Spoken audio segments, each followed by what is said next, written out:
There is a jealousy dimension of God that will not share accommodation with every other thing he created. It's an exclusive position. So whilst he blesses you with prosperity, increase, fame, anointing, whatever it is, he doesn't have a problem with you having those things. But there is a side effect to men who have not been walked upon by God. It does not mean you are bad. It's a weakness in humans. You must pass through a season in the spirit where God steps back and allow those things that have attempted to be Savior and Lord and El Shaddai. You see the futility of them outside of the influence of God. The end is not to destroy you. See, when you are passing through this season with God, it looks like he's nonchalant over the things you are losing. He's concentrating on your training, because when you do learn, restoration is still possible. So while you are saying, God, are you not seeing what is leaving me? He's saying, in my world, there's no such thing as something living. I am working on you. There are people who stand and brag based on their certificates, based on their uncles, their aunties. Did your Bible not say some will trust in horses? It says some trust in chariots. But we who have been cultured to understand, we trust in the name. That anything minus the name of the Lord is a disaster. It's only a matter of time. A man can vow and say, come and meet me tomorrow, and get a contract, and between that night till the next day, an Ahithophel comes to him and gives him a counsel, and by the next day he says, I can't remember telling you such a thing. Listen, believers, it is true that there are times that tests and trials can cause us to lose things, albeit temporarily. James chapter 1, Apostle James was teaching us from verse 2. Are we still learning? James chapter 1, Apostle James is teaching us. He said, my brethren. So he's talking to believers in Christ. He's not talking to the heathen. My brethren, count it all joy when you fall into diverse temptations. Support your confidence with this revelation, knowing this: there is something you need to know that gives you confidence in the midst of plenty and in the midst of nothing. School of the spirit called the cave of Adullam. That is where great men are made. There are sad. God called you to be a kingdom financier and gave you an instruction to carry all your money and bring to church. You brought the money and sold and thought by the next day the heavens will open, and for 1 year you are now living from hand to mouth. He does not hate you. He's teaching you faith.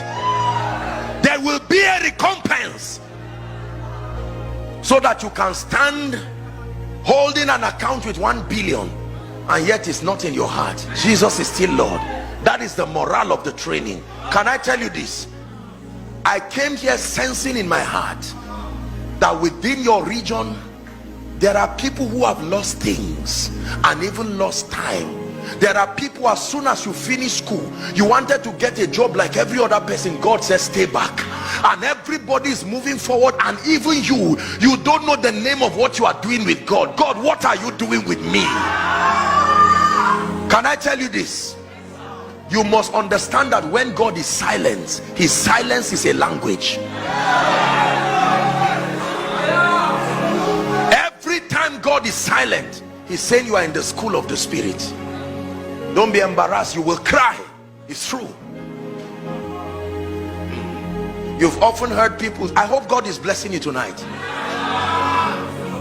There are fathers of faith here, veterans of the gospel. Your fathers in the land, you ask them, they will tell you their journeys.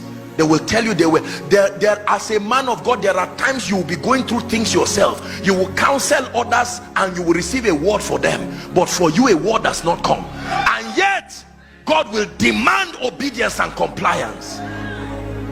You pray for someone and there is an open door, but there are bills waiting for you, and you are saying, God, I'm serving you faithfully. I'm teaching you what the silence of God is saying. You are in a school. While you are crying, heaven is clapping and saying, don't give up, because the Bible says, let us not be weary in well-doing. It says, for we will reap. Well-doing is a seed. Is God speaking to us? There are various reasons. Can I tell you this? Blessed be the name of the Lord.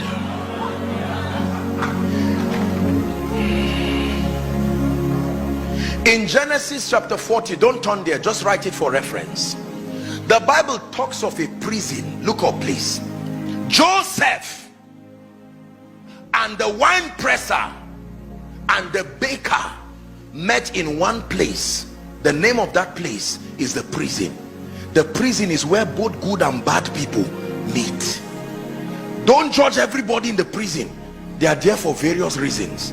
There are some who are there because they defaulted, but there are some who are there because they are being made to become saviors. The prison is where both good and bad meet. The cross is where both Jesus and the thieves meet. Be careful when you judge people while they are going through seasons. You do not know the reason why they are going through it.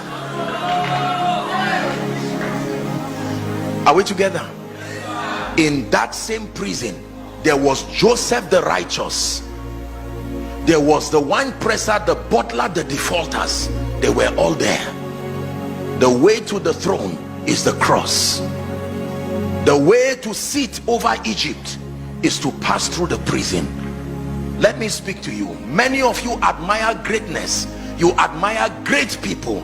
I want to tell you there is a mystery that not many of them will tell you sincerely. Look beyond the crowns and the glamour.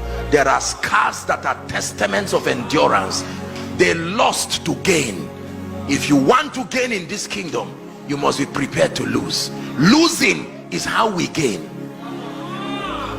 Are we together?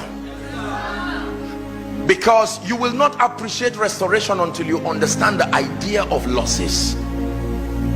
There are people right now who have lost things. You lost a job because of your integrity.